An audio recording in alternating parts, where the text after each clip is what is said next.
Ladies and gentlemen, welcome to another fantastic episode of the 217 Horror Podcast, our very first of the new year. It is 2026. It is Death Arts 13, twice, half of 26. And of course, I'm... What? Oh, got it. I just got the joke. I'm here with the always quick Ash Rose. Ash, how are you doing today? I'm okay. You know, we're getting along. We're doing new stuff. It's 2026. It's a new year. We can only do what we can. Oh, and we can only do so much, ain't that right? Yeah, make sure you like, share, subscribe, comment if you want to. If not, we totally understand. We know how social media works. Trust me, we've been in the social media game for ages. But yeah, we'll appreciate a like or a share. That's good enough for us. And of course, if you're watching on YouTube, remember that if you can't get to a computer or a phone that you can watch, you can always check out our audio platforms. And if you're listening on our audio platforms and you want to see our wonderful faces, you can always check us out on YouTube at any time. Death Arts 13. I am, of course, your host, the Jameus. And we've got a good show for you. A lot of interesting horror things happened since our last episode, including the Stranger Things finale, which I did an article on, which you can find on the Death Arts 13 website. We have a new update for 2026 coming. It looks sleek, looks awesome, fantastic. We're excited for you to see it. I went to go see Stranger Things in theaters. I think it's really cool that they put it in theaters, Ash. You're not the biggest Stranger Things fan, if I remember correctly. I only saw the first 2 seasons. I didn't keep up with it after that. I probably should watch the rest of them, but you know, I hear it's pretty good. I heard mixed reviews about the finale. Is that true? I'll get to that in a second. But first, I want to clarify: do you mind if there's spoilers? No, I don't care. It's too late. If they haven't seen it now, you know what? I'm not going to give the warning. I don't disagree. I think if something's theatrical and you don't go to see it within a month, then I think I understand that. But if something's been streaming for a month or however many weeks, you've had plenty of time because you have access to it. Is kind of my thought process on whether something listens a spoiler tag or not. I mean, the finale's been out for 2 weeks now as of this recording, and I think if you've had time to watch one episode within 2 weeks, I think that's just at least one. You know, come on. I have no excuse. I'll be honest with you. I don't.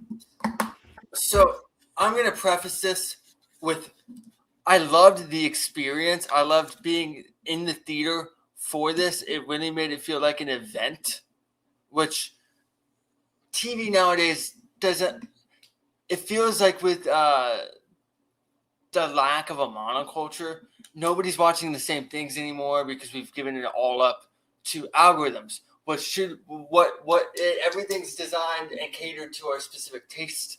So the communal experience of television is kind of lacking over the last 5, 6, 7 years. What were the last big water cooler shows? Game of Thrones, Orange is the New Black, House of Cards. Those were a very long time ago.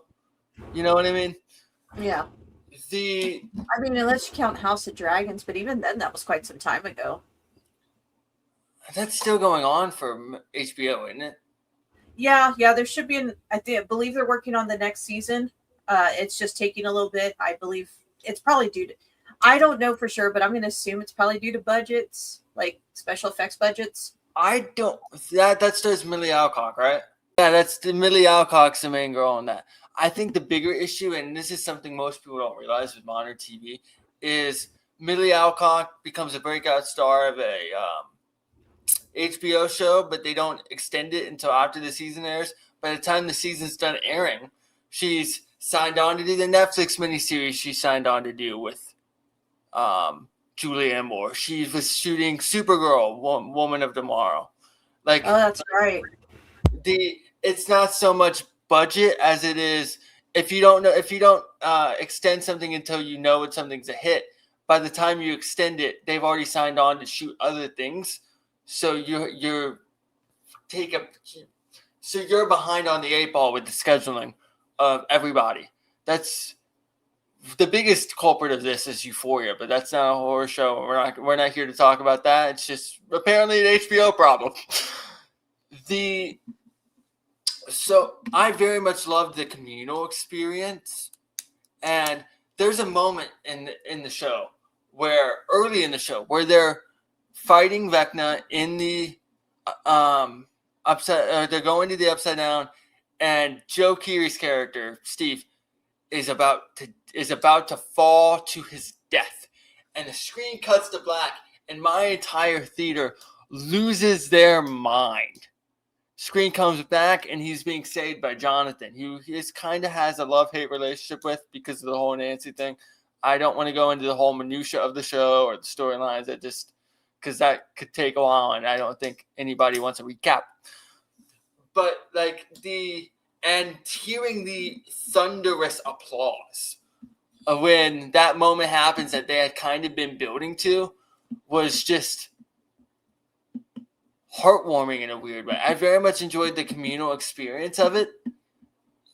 I went with a couple friends. We had a good time. I originally did not like the finale. And I'm gonna to start with some quick thoughts are more I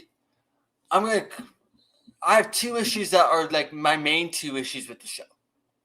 And they're both very prevalent in the finale. One, they don't like killing off anybody. And they killed off one main character in this episode, right? Other than Vecna, who was supposed to die. Like the whole show built to his death. So I don't really count that. I'm talking about like the main 6, who everybody but Sadie Sink had a reason to die. Everybody but the Max character had a reason to die. The only one they kill off is 11, which thank goodness I'll get to my second issue with the show in a second. The only one they killed off is 11, and they kind of retcon it at the very end of the episode. They leave it ambiguous, open-ended. I don't think she's alive because they would have done the whole lights flicker trope, and they didn't. And I'm glad they didn't. I think it's more Mike's character is finishing his story with his friends, but the one death they delivered on, they didn't even really deliver it in a weird way. So I have a problem with that, and I think they're very conservative and killing off characters, and I think this was a show and this was a moment where they should die. And then my other main issue with the show is, look, she was fine in the first season when her character had zero social skills and no experience socializing with people. So when she came across robotic and like not a real person, it worked, even if it was a little one-dimensional. But Millie Bobby Brown has spent 10 years not only not learning how to act, but regressing. Every serious moment they tried to give the 11 character, I found myself audibly laughing in the theater. And it just doesn't work. Because she has no variety in her delivery. She has no emotional range. She's constantly keeps the same face, same monotone delivery on everything. And it doesn't match the moment. It doesn't match the people who are supposed to respond to her. And I don't really... At first, I thought it was the character thing because, again, in the first season, it made sense. But I've watched enough of her. I watched that one movie she did with Robin right on Netflix. I watched The Electric State, which is horrible. I don't think that's on any of the actors in the movie, but that movie was horrible. And that's just kind of the style of acting she does. It's like she showed up and, okay, I memorized my lines, and that was the full extent of all of her prep. So I think when a show hinges so much on the emotional crux of the person you've built around, let's call it spade a spade. The show hasn't revolved around the 11 characters since season 2. And nobody's really understood why they kind of switched the focus. I kind of think that's why. But the entire show was originally built, the premise is built around her character, and it just kind of falls a little flat. Those are my main 2 issues with it. And I don't want to pick on her. She seems like a lovely person. Like, I'm not trying to say she's this horrible. Her acting's just not your cup of tea. No, not That's even basically close. what you're saying. Not even close. This is my cup of tea. Now to the good things. So in real time, I enjoyed it. I had a good time. I think it was benefited by the crowd. But the more I sat on it, the more I really appreciated what they did. I think they spent a little too much time on where did all the characters end up 18 months later. I think it would have been more interesting to go see. They kind of showed a little bit of it with what's Finn Wolfhard's character's name again? I can't remember. Mike. They kind of showed a little bit of it with Mike and how he was reacting to 11 going missing with the scene before graduation with Hopper. But I would have much rather have seen the fallout and how they all dealt with the trauma they had finished going through over those 18 months than a 45-minute. As much as I love her, and I think she's one of the best characters on the show, than a 45-minute Rock and Robin radio monologue telling you where everybody went. But it ended up ending with Lucas, Dustin, Mike, and Max all playing D&D like in the beginning, except for Max because she joined later. Like in the beginning and then it was finishing their story. It ends their story, and the game mirrors their story, which I think was a wonderful bow tie on the show. I think them being alive for that really made it worth it.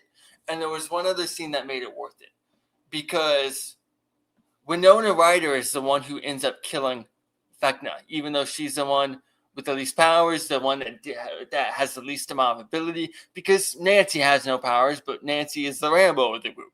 She finds other ways to help them in every mission, whereas Miss Byers never really does that.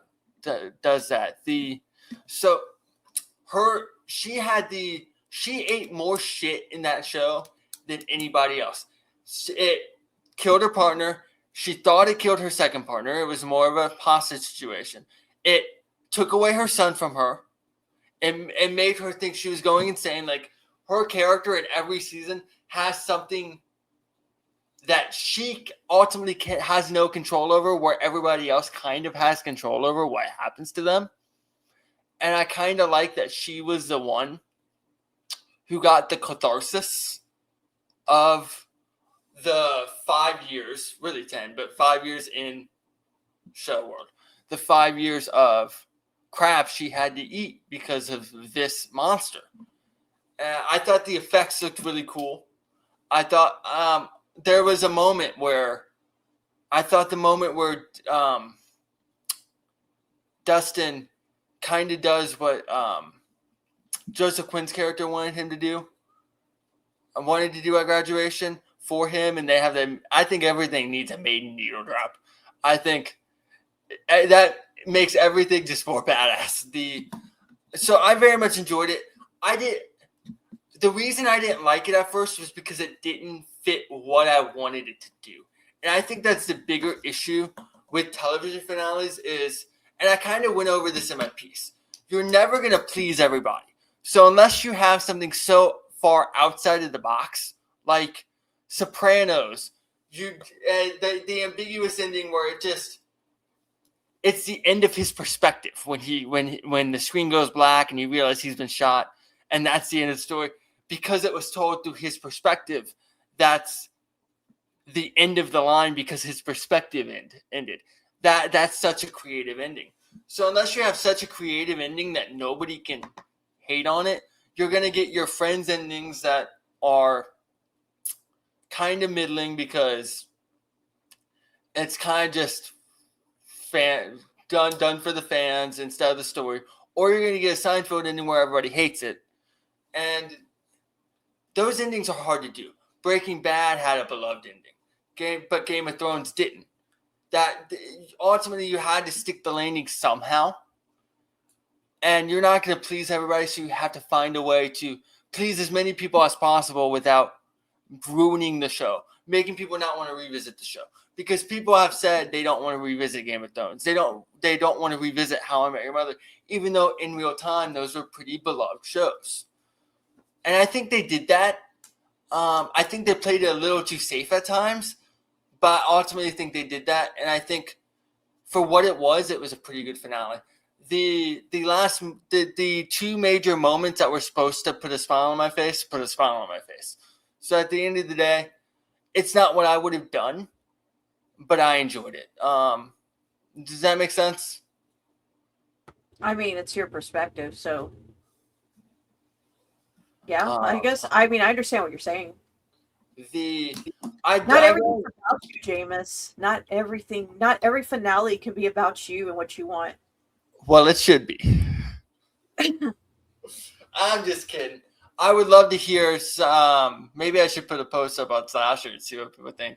I would love to hear what other people thought of it. My article goes into a lot more detail. You would definitely get responses on Slasher about it. I don't get responses for much on Slasher, honestly. My article goes into more detail. I enjoyed it for what it was. I enjoyed it more. The more I sat on it, the more I enjoyed it.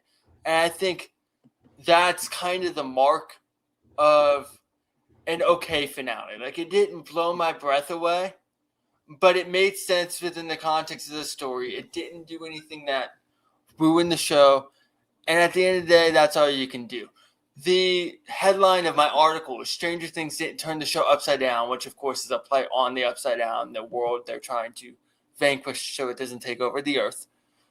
But it finished with its soul, and I really do think the soul of the show is found in the camaraderie of the friend group, Lucas, Dustin, Max, Mike. And ending on that and ending on them passing on their hobby and what brought them together to his sister, who had just gone through all that stuff, and her friends, all the kids who went through her traumatic experience. It was a story about how your community helps you through trauma at the end of the day. I always say horror is never about the scares. It's about the human element that the scares try to convey. And I think that really comes through in Stranger Things for that particular message. And I do think that's why it was such a beloved show, because people wanted to spend time with these characters.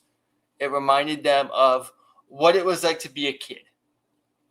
And I think that was found in what they left off on. So maybe I expected too much, but ultimately I think it delivered what the show delivers.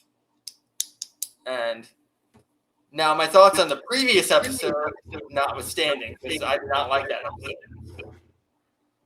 Well, now that we've talked about the finale, what else did you go do? I've watched a couple of things. I watched a movie called The Plague, which also kind of is about youthful innocence, but it's more of a thriller, but it has some body horror elements.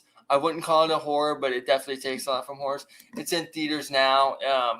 Joel Edgerton, which, by the way, speaking of Netflix, Train Dreams, if you haven't seen it, not horror, but a phenomenal film. And it's about a kid who is at a water polo camp in the early aughts, and while he's going through puberty. And I think they nailed every single kid in a way that made me to relate to each kid, even the bullies, in their own way, because of that awkward time in a boy's life. And I think that, look, girls, the female puberty experience has a lot of different movies made around it. Even horror, Ginger Snaps, is all about that kind of thing. Most coming of age movies for boys are more 16, 17 years old, first love, whatever, kind of more one-dimensional. And I really think this was an important story that made me feel seen in a way a movie hasn't in a very long time.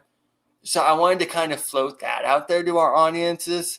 It's in theaters right now. I don't have much more to say on that because I don't want to give the movie away. Okay, that's fair.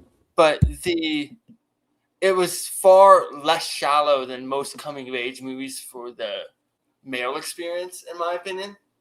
Not that I don't love those movies. I love Animal House as much as the next guy. It's just not very, doesn't have much to say. You know what I mean?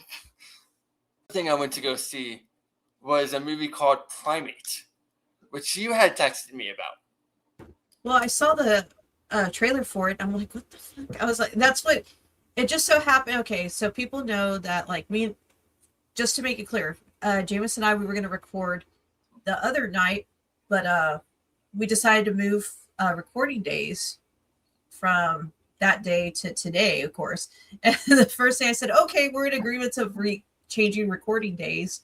So anyways, have you heard of Primate?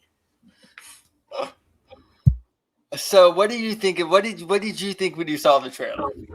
I assumed that it was probably going to be like a film like Outbreak or something like that.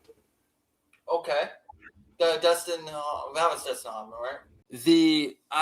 Renee Russo is so underrated. I wish she would have had a little bit better of a career. She was never going to have Dustin Hoffman's career, but not everybody could win 2 Oscars. So I saw the trailers a couple months ago, and I went, "That's going to be the worst movie of 2026." I am there. So were you right? Was it? I mean, it's too early in 2026 to say, "Hey, it's the worst movie of 2026." Okay. But I do know you said you're like, I had thoughts and you showed me your letterbox. That's a fair assessment, and you shouldn't judge anything before you see them. And I'm sure there's going to be a lot of clunkers this year. I'm looking at you, that Street Fighter movie, because that just looks like one of those SNL or 30 Rock fake movie sketches. I'm still going to watch it. I am too. You're putting Hiroki Goto in a movie? I'm going to go see that movie. We love Goto at this channel. Shout out to Cody too. We love him too. But the last couple of years, last year, there's been Night Swim, there's been Sting. There's always like that one really bad campy horror movie that's just dumped off in January that isn't good, but you kind of just know, oh, I'm going to have fun with how bad it is. You know what I mean? Yeah, that's why you're like, oh, I have thoughts, and you showed me your letterbox. I'm like, really, was it that bad that you gave it that rating? So I gave it a like. I like that movie. You liked it for how bad it was. So it's nothing like Outbreak. Basically, just go ahead. I'll put spoiler. Spoiler, everyone up the screen. Spoiler. A monkey ends up getting rabies. And one creative thing they did do in this movie that I've not seen horror movies do often is for as many stupid decisions as the characters make, it's a horror movie. They're going to make stupid decisions. I get that. The dad of the girls in the movie is deaf. So they set up early on, these girls know ASL. So the monkey that's after them goes after them when he hears their voices or sound. So they were able to communicate and get around the house a little bit with the sign language, but they didn't really lean into it the way I was expecting it to. So the one thing that could have really helped the movie, they didn't even lean into all that much, but they did do it once or twice. Basically he gets rabies, and then just starts killing these kids because they live on a remote island, so they can't escape. They live on a cliff. There's a really, really cool death where the one guy gets pushed off a cliff. And do you remember the scene in Midsommar where they're jumping off the cliff and their heads splatter and their head explodes? Yes, I do. Anyways, continue. Basically, it's like that, but instead of exploding, it's just he hits the top of his head, and you just know he's dead. And the death looked awesome. The dialogue is not good. The effects were actually pretty good. The script is awful, but it had its charm. The script is awful. Continue. Sorry. It had its charm. The deaths, the kills are great. There was one kill in a car that looked awesome. So the movie starts right with one girl coming home from, I think, school. Something. She's been away for a while from her family, and so they're on this plane, and she's coming home. She's bringing some friends home, whatever, and they meet these two guys also going there. These two frat guys and get their numbers. So they're stuck in the pool because one of them can't move because the monkey ate into their leg. So they have to keep her alive, obviously. And the rabies, you don't want to go in the water with rabies. Animals with rabies don't like water. So it's somewhere they can be safe even though they can't contact anybody. Wait, is that an actual fact? Yes. I did not know that. I'm serious, I did not know that. So, rabies, it is scientifically proven, and I actually tell you this at the beginning of the movie too, but it is scientifically proven, and this is true, that rabies causes hydrophobia. So, anytime an animal with rabies sees water, that's what sets them off. Which is why they only have so long to live, even if they don't attack anybody, because you don't drink water. I honestly did not know that. I was like, wait, is that true? Is that an actual fact? Yeah. So they lean into that, which I thought was a little clever. And so they had this phone gets smashed and it gets water damage, and so they just clicked the last number they called, and it happened to be the frat guys. So the frat guys come over thinking they're gonna get laid, and it's and they get slaughtered instead of calling the cops like they told them to do. And it is one of the funniest scenes I've seen in a minute. So is it going to win anything for acting or screenplay or picture? No. But did I have a good time at that crap? You bet your ass I did. It's a perfect turn your brain off movie. Now, do you think it's a possibility it could get a Chainsaw Award nomination? Oh, we're going to talk about the Astro Awards in a second, because they did something stupid with horror this year.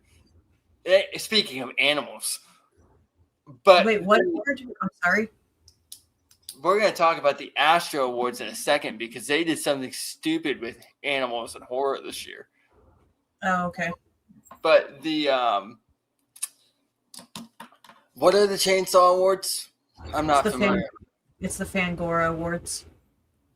Maybe. I don't really know what Fangoria's criteria for their awards are. Maybe I should look at last year's winners real quick. You know what? Let's go over that real quick, because I'm looking at this now. Pause. No, I'm saying go ahead. Like, I'm saying that so I know where to edit. Okay. The Fangoria's last year. This can be part of the show, or is that not good? That's fine. I'm just saying. Okay. Fangoria, the best wide releases for Fangoria last year. Sinners won, as expected. The 28 years later, Bring Her Back, Final Destination Bloodlines. By the way, I love what they did with Final Destination. I think they did a brilliant job with that. Heretic, that was Long Legs, so this counts 2024 too. Okay. because Longlegs and Heretic and Nosferatu were 2024. So was Strange Darling, The Substance, and then The Ugly Stepsister. All of those phenomenal movies. I very much enjoyed all of those. Best limited release was Azrael. That was a Shudder original. I didn't really care for that one. Freaky Tales, very underrated anthology horror that ties together at the end with a funny Tom Hanks scene. Pedro Pascal is pretty good in that.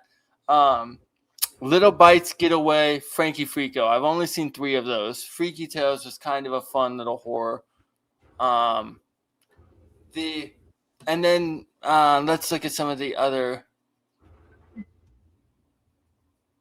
I don't think so. Looking at this, because it doesn't seem like they shy away from mainstream horror. You know what I mean? Yeah. Like if they're giving if the winners of the awards are this year were Sinners and Nick Cage and Demi Moore, like they're not trying to sniff out horror movies you might not have seen. Those are pretty big movies, pretty big stars. Mm-hmm. Not that we don't love Nick Cage or Demi Moore on this channel, because we love both.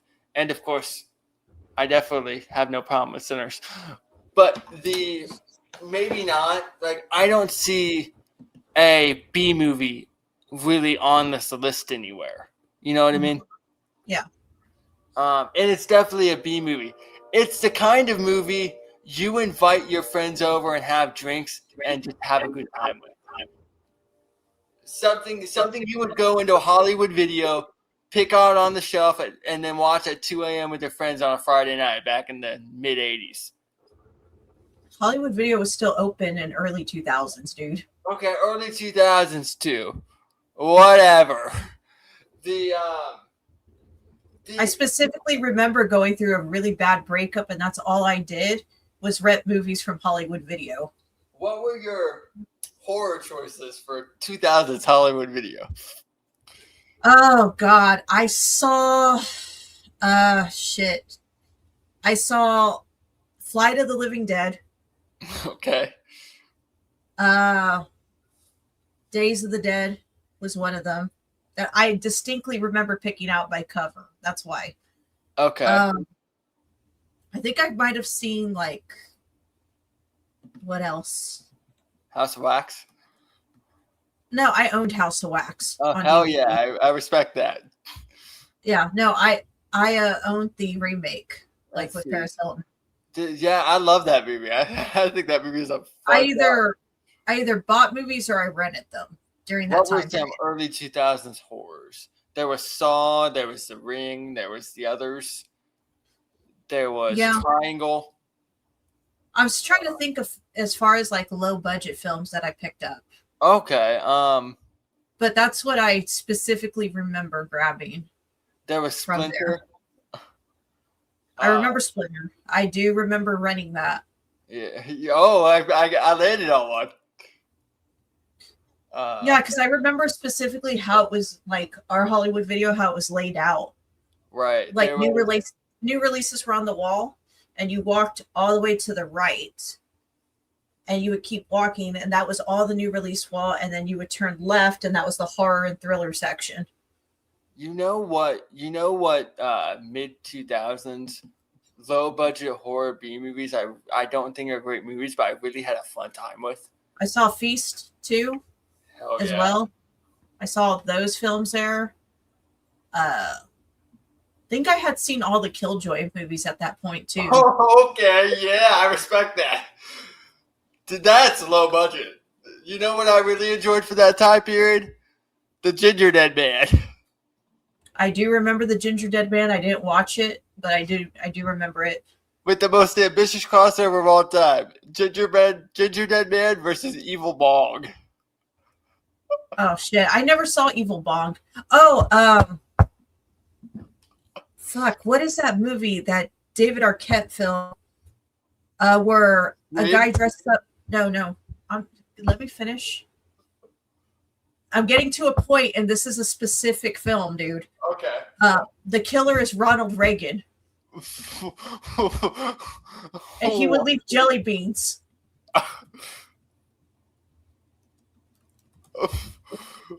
I've never heard of this.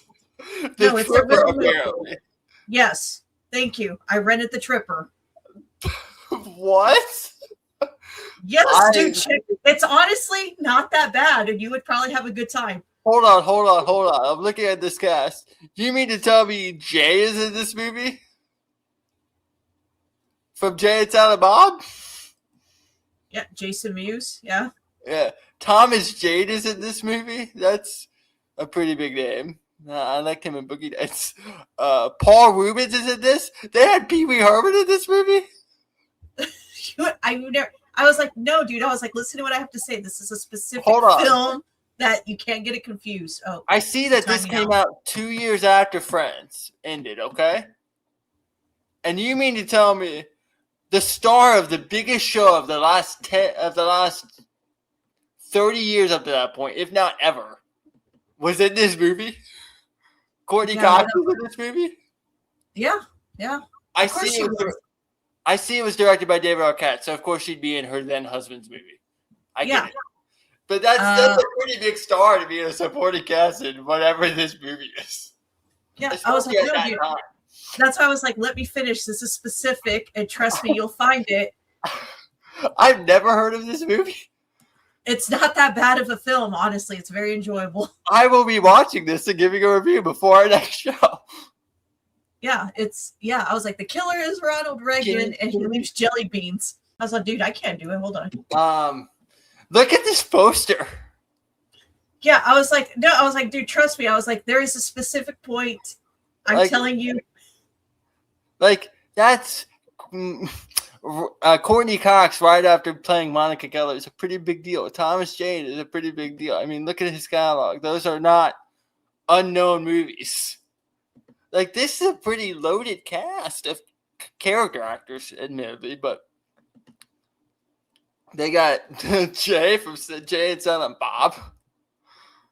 I'm going to watch this. That's fun. Okay, stop shit. That poster is hilarious. I was like, no, trust me, dude. Like, as soon as you let me get to the point, you'll be able to find it. I specifically remember renting the Tripper. I saw Willard. Saw what? I'm sorry? Willard. Okay.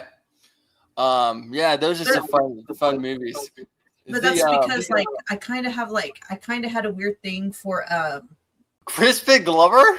Thank you. Take your damn hands off her. I can't forget about fucking. How the fuck did I forget about Crispin Glover? Anyways, time back in. Time back in. Yeah, I had a weird thing for Crispin Glover at one time. That is weird. You know, we should leave that whole bit in because that's funny. I completely spaced out. I was like, I spent the whole time thinking, there's no way she's talking about either Crispin Glover or R. Lee Emery. Oh there's no way. Who else is in that movie? I was like, shit, how the fuck do I fucking forget about Crispin Glover? Yeah, I had a thing for Crispin Glover at one time. That's something I would have taken to my grave. Look, I clearly have a thing for like weird men. we all have our weird kinks. I have a thing. I have a thing for eccentric men. I'm sorry. Okay. I'm not going to admit who my embarrassing woman of choice would be, but on air. But we all have one. On air. Look, I clearly like eccentric men, but forever, my entire my whole childhood crush, even to this day, is still Keanu Reeves. You know what? I understand that. Now, the question is: are you more Parenthood Keanu Reeves, or are you once he started looking like John Wick, he never stopped looking like John Wick Keanu Reeves? It ranges from like Point Break to Matrix to John Wick.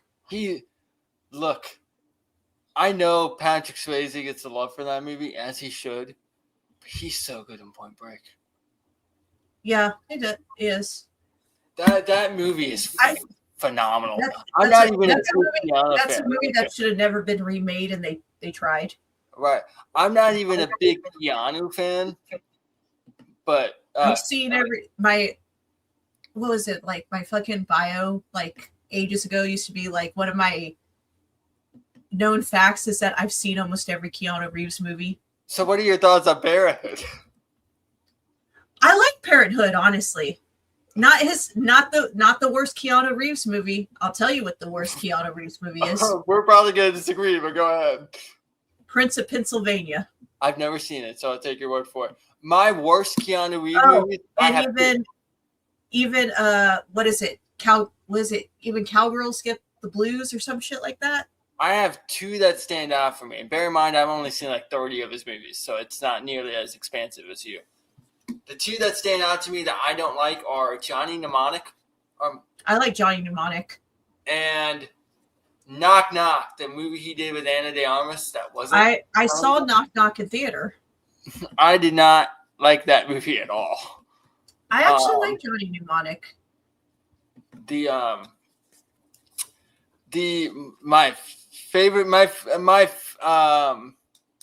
I much prefer younger Keanu, but I really enjoy the Wick movies as an older Keanu. My underrated Keanu Reeves movie, I have 2 that I really would like to throw in there. A Scanner Darkly. Scanner Darkly, I also like. And go ahead. I was going to say, maybe the reason why I like Johnny Mnemonic and Scanner Darkly is because I like Philip K. Dick. Okay, that makes sense. But continue. We were just talking about Parenthood, where he was in a movie which co-starred Joaquin Phoenix. He did a movie with Joaquin's brother, River, a Gus Van Sant movie, called My Own Private Idaho. My Own Private Idaho is really good, and so is River's Edge. Phenomenal. I love My Own Private Idaho. I think River Phoenix would have been. I think Joaquin Phoenix is one of the best actors working today. I think River Phoenix would have been better. Yeah, no, I agree.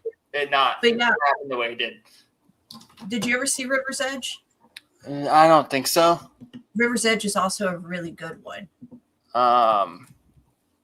If you like My Private Idaho, you'll probably like River's Edge. I'm looking at it now. I see that it stars Crispin Glover. I wasn't into Crispin Glover then. I like Crispin Glover when he has like jet black hair. Okay. Like he could probably use a sandwich. Ione Sky's in this movie too. Speaking of Ione Sky, she popped up in the Anaconda movie that came out recently. The remake, the comedy? I don't think the movie was good. I think it had its moments. It got a lot more fun at the end, okay. But the first half is kind of boring. Okay, well, I know to prepare myself. I love Paul Rudd, but it just didn't mesh for me. But she popped up and I was like, oh, Ione Sky. That movie isn't a remake. It's 2 guys who want to remake it. Yeah. Trying to remake it. And then everybody pops up in it. Which I thought was kind of clever. I think that could be its own thing. Oh, they just want to remake a different classic horror movie every couple years. That would be a funny bit for like a series. Like, imagine they want to remake Piranha. Sorry. You have such a trove of B horror movies you could kind of just steal from. You know what I mean? Mm-hmm. That it's a good concept. I just think it needed a little more. It was a little rough around the edges in a bad way. Gotcha. So what other Keanu Reeves movies? You've only seen 30 Keanu Reeves movies? Actually, 30 is a lot. For somebody I don't go out of my way to watch anything of. That's quite a bit. But yeah. The only thing is I'm a little behind because there's like maybe 3 Keanu Reeves films I haven't seen. He's very funny in the Seth Rogen comedy he did last year. That's the one I haven't seen. Right. I haven't seen Replicate. I haven't seen Replicates. What else? I want to say there's one more. Oh, I haven't seen the last John Wick. Okay, that was good. Are you talking about John Wick or Ballerina? John Wick 4 Ballerina. I haven't seen Ballerina either, so I guess we could say 4 Keanu Reeves films. Yeah, So Ballerina, I had a very good time with. They did a practical effects with a flamethrower. That's some of the best practical effect work I've ever seen. What I liked, actually, I won't spoil that for you, but there is That's something okay, about. I'm going to watch it anyways. What I like about Ballerina is they spent the whole movie training her and whatever, and the moment she goes up against John Wick, she jobs to John Wick. Doesn't matter how well trained you are. That's the Baba Yaga. And she lived because he wanted her to live. And I was completely worried the moment they built the marketing around her versus John Wick that they were going to ruin the legend of John Wick to put over this character. I've only been in a room with Keanu Reeves one time, and that was New York City Comic Con. What year was that? Was that Dracula era Keanu or Constantine era Keanu? No, that was John Wick. Oh, that was like John Wick era. Yeah, that was John Wick 2. I remember they were doing the promotion for John Wick 2. Did I say anything to Keanu Reeves? No, I didn't. I just was like this. Constantine's a pretty fun little flick for what it is. I like Constantine. It's Constantine. Oh yeah, I love Rachel Weisz. I think she's a wonderful actress. I'm a big fan. I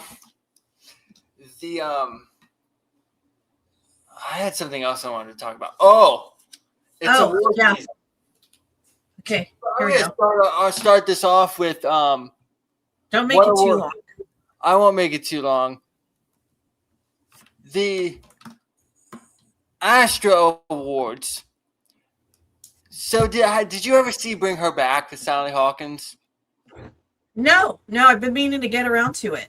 I would suggest you get around to it. It's a phenomenal movie, and she gives a. I hear some people didn't really like it, but that's not gonna, that's not gonna change my judgment on anything. It won't influence me.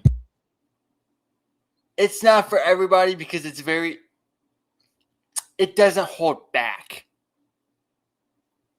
Gotcha. Okay. So it makes it a little rough to watch. Like 3 of my 5, like all of my biggest, that made me squirm moments in the horror movies last year all came from that movie. And I'm not going to tell you what because I don't want to spoil it for you because I think unexpected, it will really aid the experience. But it's very not for the faint of heart, that movie. And gotcha. Okay. Basically, she plays a grieving mother, but you don't know she's a grieving mother who adopts these kids and abuses them to try and make one of them her daughter that she'd lost. That's the essential premise of the movie. Of course, Bring Her Back, meaning her daughter. And she's evil, but you feel bad for her at the same time. Like, she gives a really layered, nuanced, emotional performance. I think it was better than her Shape of Water performance, but I famously did not like that. Did not care for that movie the way everybody else did. And she was up for this award, right? It's on HBO, by the way, if you want to get around to watching it. So she was up for that award. Ethan Hawke was up for the award for Black Phone, which he probably won't. It'll probably be Chalamet. He might win the Oscar this year for Blue Moon. He should. They had some pretty Sophie Thatcher for Companion, which was an underrated movie. I don't think got a lot of love that should have. Also on HBO. Alfie Williams, the kid in 28 Years Later, was up for it. He gave a really good performance. So my standout from that movie was Ray Fiennes, which I'm really excited for Bone Temple to open because it's all about Ray Fiennes' character. I was going to bring that up. We can get around to that in a second. Yeah, I wanted to see Bone Temple continue. So there are some really good performances in there. They gave the award to the dog for Good Boy. Oh, okay. Why not? The dog, the director himself at the end of the movie says, this is my dog. He didn't act. All these shots are from me playing with it for the last 4 years. They didn't even have a I think there is a unsung hero in the industry of animal trainers to get that train animals to be able to give performances in movies. That's a real, very human role. That's a hard job to do that never gets credit, that never gets love. So if they had given the award to one of those people for the dog's performances, I think that's great. But they didn't have a dog trainer, and the dog trainer didn't get the award. They gave it to a dog. And I'm thinking to myself, well, they did their job because they made me want to talk about them. All right, so let's go on to award season. Is interesting though. Jacob Elordi won at Critics' Choice for Frankenstein. Kind of a big shock. Everybody was kind of expecting it to be one of the one battle guys, but Sean Penn gave the best supporting performance of the year. I think he gave the best performance of the year. Or Stellan Skarsgård, who ended up winning at the Globes the other night. But Jacob Elordi came out of nowhere and won for Frankenstein, which is, I know the award bodies love the physical transformation, but it's such a unique role that is not the kind of thing they normally award, so I thought I'd bring that up. But Amy Madigan also won. I didn't really have a problem with the Guillermo del Toro Frankenstein. I loved it. I think it was appropriate how he placed it in two parts. I agree. I do think the second part is a little weaker. See, I actually like, I would agree with you on that because I feel like I did like the second part, but I was more interested in the first part with Victor Frankenstein. I thought Oscar Isaac was so much better than Jacob Elordi, even though I thought Jacob Elordi was fine. I thought it really played to his strengths. Oscar Isaac, and a very small role, as always. I always say this anytime he's in a movie. Christoph Waltz kind of stole the show for me. Yeah, but like I said, I really enjoyed the new Frankenstein, and that's because I'm not like really into Frankenstein to begin with. And as far as the original one, yeah. Lord knows it was better than that Bob De Niro Kenneth Branagh movie from back in the day.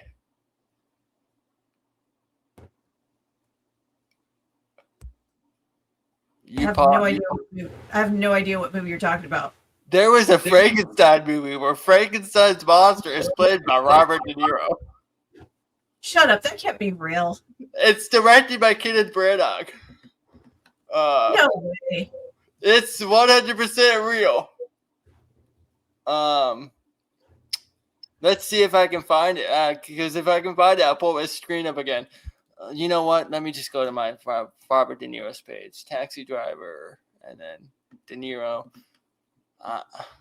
I'm about to share my screen again. Heads up. I will be sharing my screen again momentarily.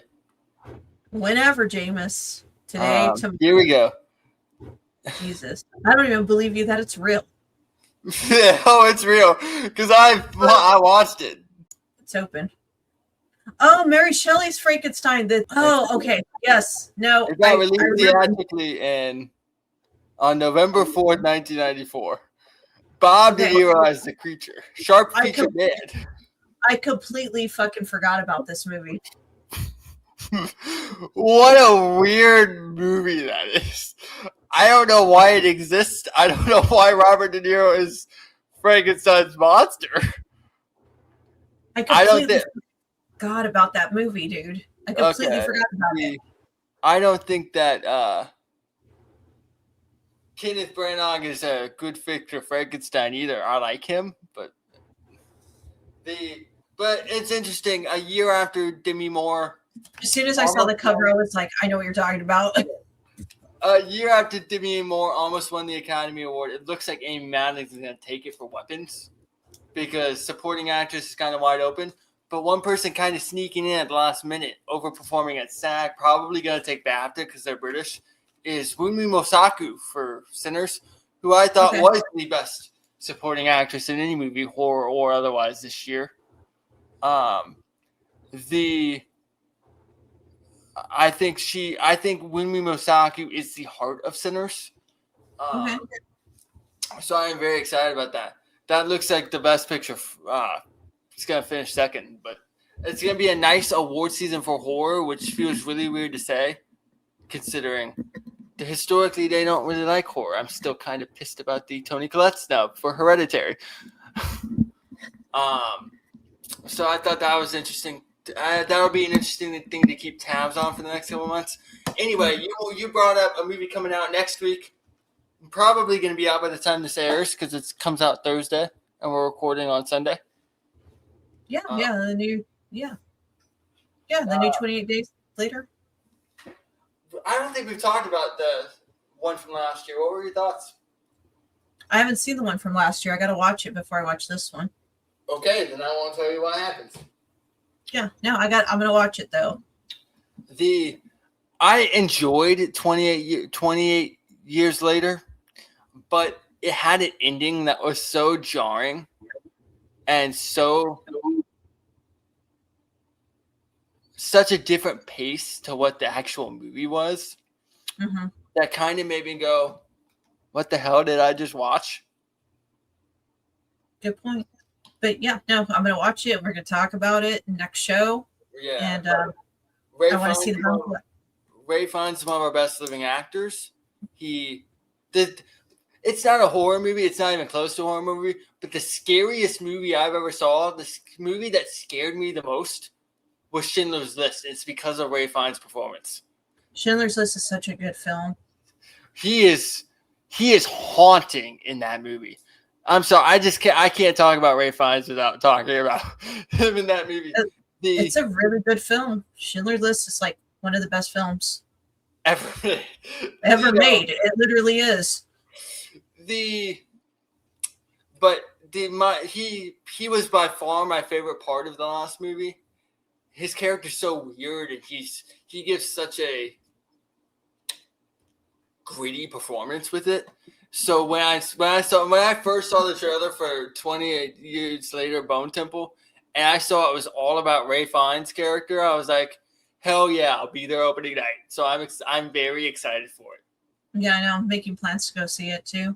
Yeah, but so hopefully we'll both see it next show. Yeah. Anything else you want to tell the good people, Ash? No, you can find us on all social medias. You can find me at A Rose Distortion. And of course, you can follow us at DeathArts13 and go to deatharts13.com. That's Roman numeral 13 and also the number 13. They take you to the same place. And my social media is the same at A Rose Distortion on all social media platforms. Your turn, Jameus, go. And I am the Jameus. You can follow me on Twitter at the Jameus, or I think I'm Jameus Mooney. I'm this guy. Either way, you can follow me on Letterboxd at Jameus Mooney. If you want to see me talk about all things movies, not just horror, I talk about a lot of different things. I watch a lot of different things. And you can get more of my unfiltered thoughts, which apparently a man that didn't know that there was multiple Crow sequels. Look, I barely cared for the first one. I think it's a good movie, but it's not something I'm itched to revisit. You know what I mean? I feel you. And I did watch. Hold on, you broke up. I did watch the remake, and sorry, FKA Twigs, that movie was not good. It was horrible. Awful. Not good. Not War of the Worlds. Ice Cube. Was it Ice Cube? Yeah. Yeah. Not that bad. But it was really bad. It was worse than that. No chemistry between the two actors whatsoever. And I don't even think that was the main problem. Like, you know what the cardinal sin of that movie is? More than the story, more than the acting, more than anything else, more than the fact that it shouldn't have even been made in the first place. It's ugly to look at. I could see that. It's visually unpleasing. That's one thing, even though I'm not dying to revisit The Crow, that first movie is gorgeous to look at. So that bothered me more than anything else. At least if it's gonna be soulless, have a beautiful landscape. I can see that. You know what film still holds, before we close out, you know what film still holds up visually, aesthetically? Texas Chainsaw Massacre. Okay, I need to revisit that. I'm assuming you mean the original, yeah. Yeah, the original. Horror is the best for visual. Especially 70s horror, the same era of Texas Chainsaw Massacre, like Suspiria. Suspiria is very, it's very aesthetically pleasing to look at, color wise, like color contrast wise, like how vibrant how vibrant red is in it, and like just the cooler tones of it. And the vibrancy makes it so visceral that you can feel that it's an extra character in the movie. Mm-hmm. The Italian filmmakers have always been good at that with horror. I think Mario Bava was always good at that back in the 60s. But you can add me on Slasher, same name. Please don't add me anywhere else. But thank you for joining our first show of 2026. Be sure to like, subscribe, all that jazz. Another beautiful to look at movie, but it's not horror. From the 70s too. Be sure to like, subscribe to the channel. Check out our other content. We have a lot of great content coming up. Some interviews, some retrospective on different musicians. Be sure to check out our website, which is getting an upgrade soon. And of course, our YouTube channel, not only, but our audio platforms. Thank you. We hope to have a great 2026, and we hope you get to hear us again.